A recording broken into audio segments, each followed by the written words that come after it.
Supreme கோர்ட்டால் விஜய்க்கு கிடைத்த முதல் வெற்றி.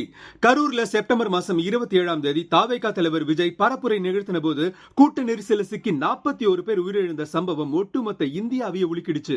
இதை தொடர்ந்து அரசியல் கட்சியினர் நடத்தின ரோட் ஷோவுக்கு நெறிமுறைகளை வகுக்க கோரி சென்னை ஐகோர்ட்ல தினேஷ் அப்படிங்கிறவர் வழக்கு தொடர்ந்தாரு. அதை தொடர்ந்து இந்த வழக்கை விசாரிக்க வடக்கு மண்டல ஐஜி அஷ்ராகர் தலைமையில சிறப்பு புலனாய்வு குழுவை நியமிச்சு உத்தரவிட்டுச்சு. இந்த உத்தரவை எதிர்த்து சுப்ரீம் கோர்ட்ல தாவேகா பிரச்சார மேலாண்மை பொதுச் செயலாளர் ஆதவ் அர்ஜுனா மேல்முறையீடு செய்தாரு.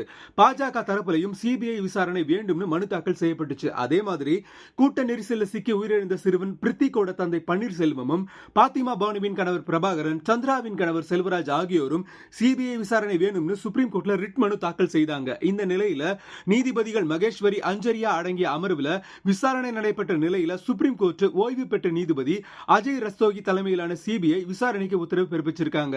இந்த குழுவில் 2 IPS அதிகாரிகளும் இடம்பெறுகிறார்கள்.